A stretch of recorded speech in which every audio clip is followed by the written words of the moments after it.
Assalamu alaikum. Here is Manur Zubair for the subject of American literature. As you all know that we are discussing Robert Frost's poems. So the poem we are going to discuss today is Mending Wall. So let's start. Mending Wall बहुत ही interesting poem है and it is one of the best poems of Robert Frost. Mending Wall का मतलब क्या है? दीवार को repair करना, दीवार को मुरम्मत करना। तो यहाँ पर किस दीवार की मुरम्मत की बात हो रही है? ऐसी दीवार की मुरम्मत जो पोएट और उसके नेबर के बीच में है। वो दीवार एक्चुअली पत्थरों से बनी हुई है। तो जब गर्मियाँ आती हैं तो उस दीवार के पत्थर गिर जाते हैं और वह पत्थर बहुत बड़े बड़े हैं। पोएट को हर बार वो पत्थर उठा करके वापस रखने में प्रॉब्लम होती है, तो वो अपने नेबर से बोलता है कि क्यों ना हम इस दीवार को हटा ही दें। लेकिन उसका नेबर इस चीज़ पर, इस बात पर राज़ी नहीं होता दीवार को हटाने के लिए। तो ये इस पोएम का थोड़ा सा बैकग्राउंड था। तो अब इस पोएम को लाइन बाय लाइन स्टार्ट करते हैं। Something there is that doesn't love a wall. तो यहाँ पर समथिंग जो है वो समवन के लिए यूज़ किया गया है कि यहाँ पर कोई ऐसा है तुम्हारे और मेरे दरमियान में, यानी पोएट और नेबर के दरमियान में, दोनों में से कोई एक ऐसा है जो इस दीवार को पसंद नहीं करता। डजंट लव ए वॉल, इस दीवार को पसंद नहीं करता।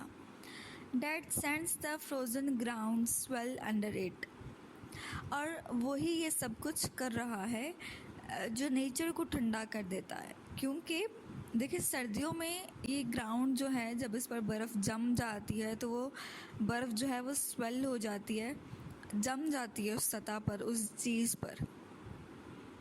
And spills the upper boulders in the sun, और फिर गर्मियों में यही बर्फ़ जो जमी हुई होती है ये पिघलने लगती है और गर्मी की गर्माइश की वजह से दीवार के ऊपर जो पत्थर हैं वो गिरने लगते हैं।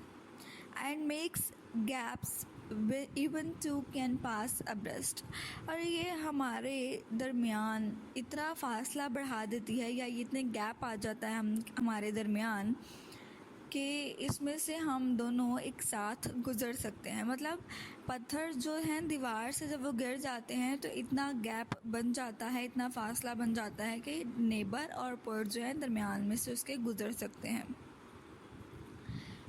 The work of hunters is another thing. अब यहाँ पर पोएट खुद से सोचते हुए कहता है कि हंटर्स ने ये दीवार नहीं गिराई है क्योंकि ये उनका काम नहीं है, उनका काम दूसरा है, मतलब वो अलग तरीके से इस काम को करते हैं। I have come after them and made repair, और अगर वो हंटर्स ये काम करते हैं तो फिर वो पत्थर अगर वो गिरा देते हैं तो फिर मैं आता हूँ उनके पीछे और इस दीवार को दोबारा से रिपेयर कर देता हूँ, उन पत्थरों को दोबारा उनकी जगह पर रख देता हूँ। Where they have left not one stone on a stone, जितने भी वो पत्थर गिराते हैं दीवार के साथ, दीवार के हिस्से में से, तो मैं उन पत्थरों को खुद उठा करके दीवार के उस हिस्से को ठीक कर देता हूँ। But they would have the rabbit out of hiding, लेकिन अब सवाल यहाँ पर यह है कि हंटर्स ऐसा करते ही क्यों हैं? दीवार के गिराने का हंटर से क्या ताल्लुक़ है? तो दरअसल आगे पोएट बताता है कि उनको इन दीवारों में जो छोटे छोटे खरगोश छुपे रहते हैं उनको बाहर निकालने के लिए हंटर्स को ऐसा करना पड़ता है, पत्थर है जो उन्हें हटाना पड़ता है ताकि to please the yelping dogs, ताकि उनके जो कुत्ते हैं वो इन खरगोशों को खा सकें। The gaps I mean, no one has seen them made or heard them made. लेकिन पोएट आगे चलकर कहते हैं ये दरारें, ये गैप्स जो हैं, इनको ना तो पहले किसी ने देखा और ना ही सुना कि ये कैसे बनी। मतलब ये गैप्स कैसे आ जाता है इस दीवार के दरमियान में, ना कभी किसी ने सुना ना देखा। But a spring mending time we find them there, लेकिन जो ही स्प्रिंग का टाइम आता है, स्प्रिंग सीज़न आता है, तो हम लोग यहाँ पर इस दीवार की मरम्मत के लिए आ जाते हैं और तभी हमें ये दरारें यहाँ पर मिलती हैं स्प्रिंग सीज़न के टाइम में। I let my neighbour know beyond the hill. अब स्पीकर का एक नेबर है जो बियॉन्ड द हिल रहता है और स्पीकर अपने नेबर को अपने दरमियान, उन दोनों के दरमियान इस वॉल के बारे में बताता है कि ये फिर से गिर गई है। And on a day we meet to walk the line and set the wall between us once again। और फिर क्या है कि एक दिन स्प्रिंग का टाइम है, स्प्रिंग सीज़न है, तो स्पीकर कहता है कि एक दिन हम दोनों, मैं और मेरा नेबर जो है, हम दोनों ने टाइम निकाल कर एक दूसरे से मुलाकात की और दोनों जो हैं दीवार के साइड बाय साइड चलने लगे।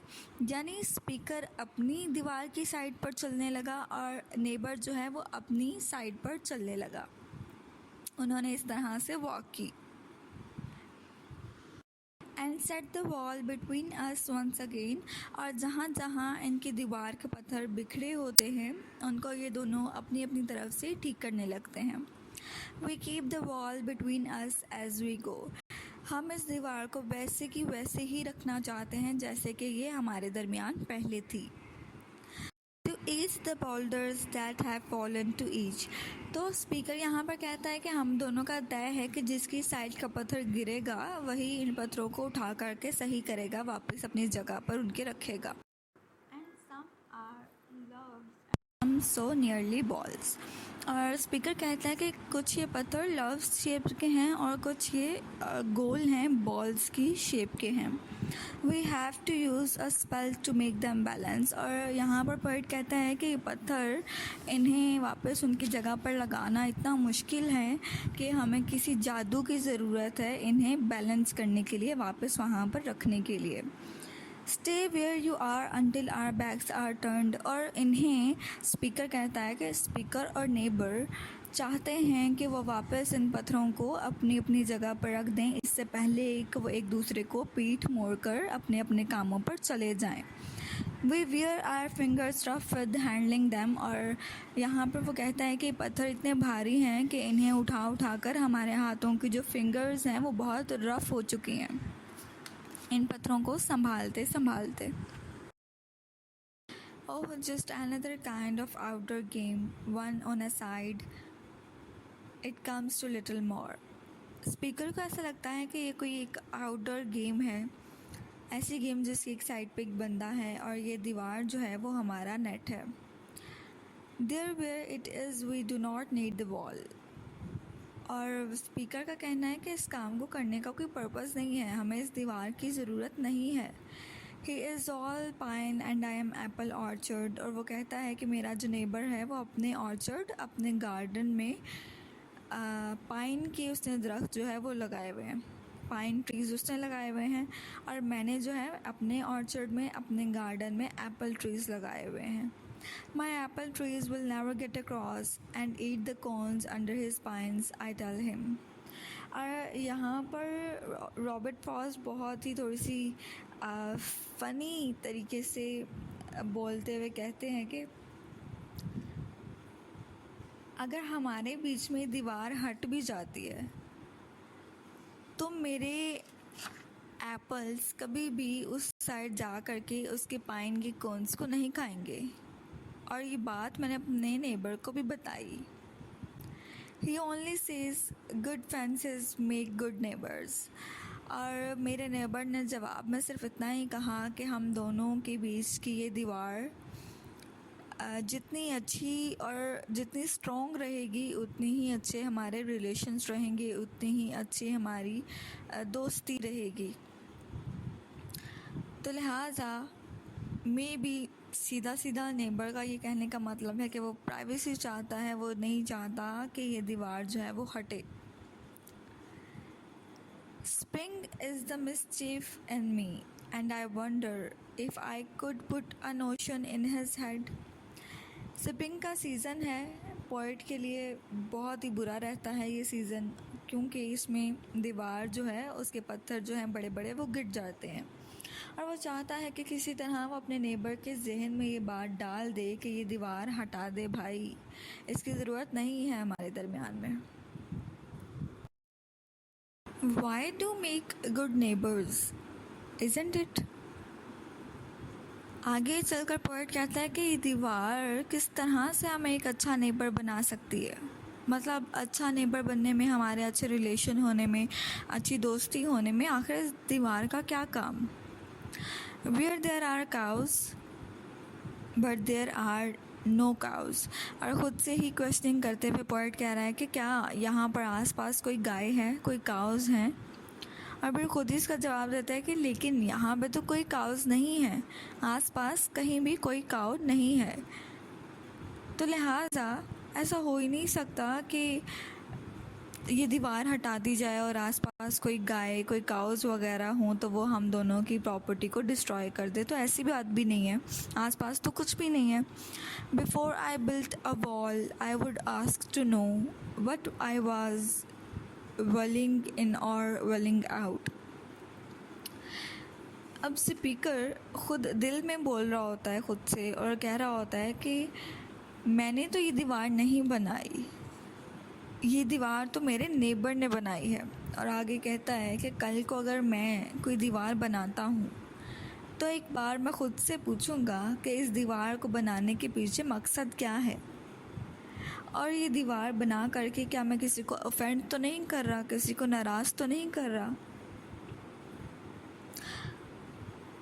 और फिर स्पीकर दोबारा वो लाइंस जो है वो दोहराता है जो अपनी स्टार्टिंग पोएम में वो बोलता है, something there is that doesn't love a wall. कि कोई यहाँ पर ऐसा मौजूद है जो इस दीवार को पसंद नहीं करता, वो इस दीवार को हटाना चाहता है।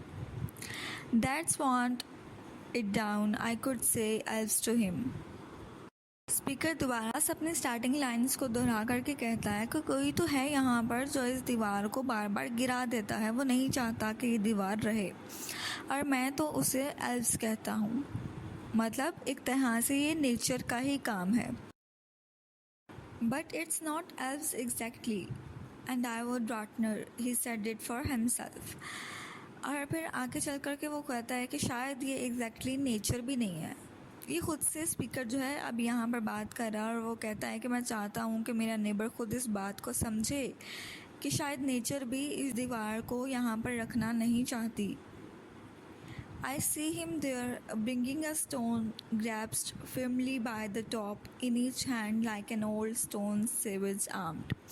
अब वो कहता है कि मैं अपनी नेबर को देखता हूँ, वो अपने दोनों हाथों में पत्थर लेकर के आ रहा है और उसने दोनों हाथों में इस तरह से पत्थरों को उठाया हुआ है या जकड़ के रखा हुआ है जैसे पुराने किसी ज़माने में कोई ओल्ड स्टोन, पुराने पत्थरों के ज़माने का कोई आदमी हो और उस तरह से पत्थर को उठा कर लेकर आ रहा है।